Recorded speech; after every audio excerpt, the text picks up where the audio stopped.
Salam dünyanın arkadaşlarlıkki körünmələr, hazır vaxtlar xeyirlik bolsun. Mening ismim Muzaffer. Şundaq qilib 2020 yilni o'zitib qo'ygan bo'ldik. 2020 yili 21 asrning eng qorong'u bir yili desak ortiq ketmaydi. Hammaylar 2019 yilning oxirida, ya'ni 2020 yilni kutib olgan vaqtimizda nurg'ulg'an arzu-armonlar bilan, nishon va planlar bilan kirgan bo'lishimiz mumkin. Lekin bu yil hammaylar uchun qora bosgan bir yil bo'lgan bo'lishi mumkin. 2020 yildagi planlaringizga va nishonlaringizga qarab baxtыңызmı? 2020 yili nima ishlarni vujudga chiqaribsiz? 2020 yili sizdeki en çok özgürleş ne boptu? Bu bir yıl 365 gün 52 hafta 8760 saatni qanchalik unumli ishlatibsiz? Bu videoni ko'rib bo'lgandan keyin bu bir yil ichidagi siz uchun eng muhim ishlarni, qo'l keltirgan natijalaringizni, o'zgartgan ishlaringizni, o'zingiz qo'shgan alohidaliklaringizni, yetildirgan odatlaringizni, o'qigan kitoblaringizni, sizga eng ta'sir qilgan ishlarni, o'rgangan yangi hunarlaringizni, nishoningizga yoki orzuyingizga yana qanchalik qadam qolganligini, topgan pulingizni, tatgan ziyningizni bir daftarga yoki bir qog'ozga yozib, xulosalab yiqishingizni umid qilaman. Endi ko'z oldimizda 2021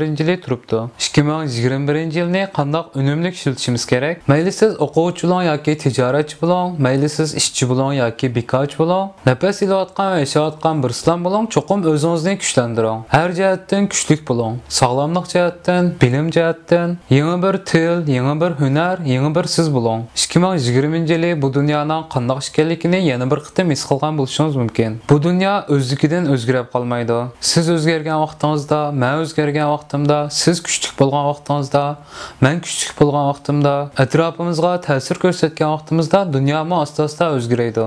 Eng avval o'zingizning dunyosini o'zgarting. Undaqda 2021 yili birlikda kuchlanaylik. O'zimizni kuchlantirish va taraqqiy qildirish uchun qanday plan tuzishimiz kerak? Yillik, oylik, haftalik o'zingiz yaxshi ko'rgan shaklda plan tuzing. Hozir ko'pincha insonlar uylarda bu uyingizdagi vaqtingizdan nihoyatda unumli foydalaning. Bu bir yilda vujudga chiqarish uchun bir necha nishon belgilang. Men normalda yillik nishonlarni bekitib olgandan keyin bu nishonlarni haftalarga bo'laman. Bir hafta vaqtimni unumli ishlatish uchun haftalik plan va program tayyorlayman. Masalan, 2021 yildagi eng chong nishoningizdan birisi til o'rganish bo'lsin. Ingliz tili, rus tili, xanzu tili, yapon tili degandek muhim tillardan birini o'rganing. Bu bir yil ingliz tilini besib o'rganaman, hargiz bo'shab qolmayman deng.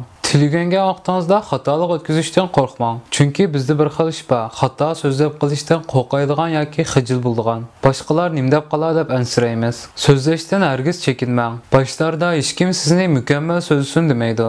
Faqat maqsadingizni tushuntira olsangiz bo'ldi. Grammatikasiga va ohongiga bek boshqa turib ketmang. Yodlagan so'zlaringizni va jumlalaringizni nada ishlatishni va qanday ishlatishni biling.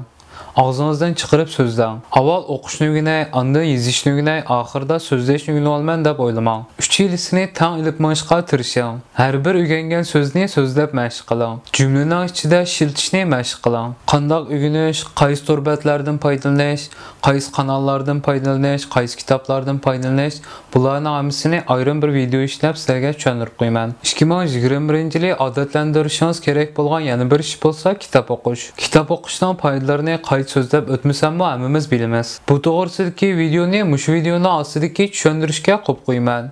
Ko'rmaganlar bo'lsa ko'rib yiqinglar. 2021 yili o'qiydigan kitoblarim deb ayrim bir list qiling. Har kuni 20 minut yoki har kuni 30 minut vaqtingizni kitob o'qishga sarf qiling. Uchinchi bir ish bo'lsa, qalbimizni ochadigan, madaniyat seviyamizni yuqori ko'taradigan, bizga aktiv energiya beradigan, yangilik, texnologiya, psixologiya to'g'risidagi nutqlarni ko'ring va anglang. Har kuni bir yoki 2 kitob TEDx videosi ko'rishingizni umid qilaman. TEDxning torbat adresini va YouTube kanalini mushu videoni ostidagi tushuntirishga qo'yib qo'yaman.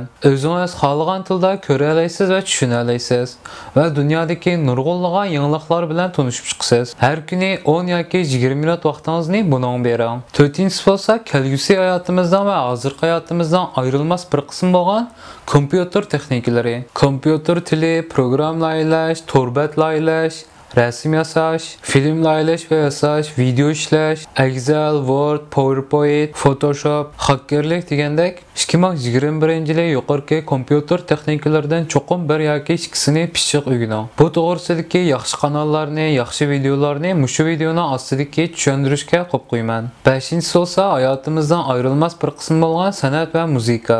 San'at va muzika qalbimizni orom oldiradigan, va bizning alayidligimizni o'ttirib chiqaradigan bir sahna. 2021-yili o'zingiz yaxshi ko'radigan bir san'atni tanlab o'rganing. Gitar chalish, skripka chalish, dutor chalish, top chalish, usul, naqsha, rasm chizish, o'zingiz yaxshi ko'radigan bir san'atni tanlang. 2021-yilning oxirida bu tanlagan san'atlaringizdan bir asar yarating. Buningga kunda yarım soat yoki 1 soat vaqtingizni chiqarsangiz kifoya. Agar kasbiy mahir bo'lmadimsangiz, haftada 3 kun yoki 4 kun o'rgansangiz yetadi. Yana bir eng muhim ishlardan birisi bo'lsa badan chiniqtirish. Salomatligingiz uchun har kuni 30 minut vaqtni badan chiniqtirish va harakat qilishga chiqarib yeting. Kundalik tomoq yeyish vaqtlari qanchalik muhim bo'lsa, badan chiniqtirishmo o'xshash muhim. Agar teshib chiqarsangiz kunda yarım soat yugurib bering. O'xshashlam uyning ichidami nurg'unlagan hareketlarni elib bora olasiz. Qo'rsoq qatlash, yer beg'irlash, eg'irlik ko'tarish va boshqa ko'plagan hareketlar. Videoning oxirida sizlarning foydalanishingiz uchun haftalik programmaning tuzilish shaklini ko'rsatib o'tmoqchi.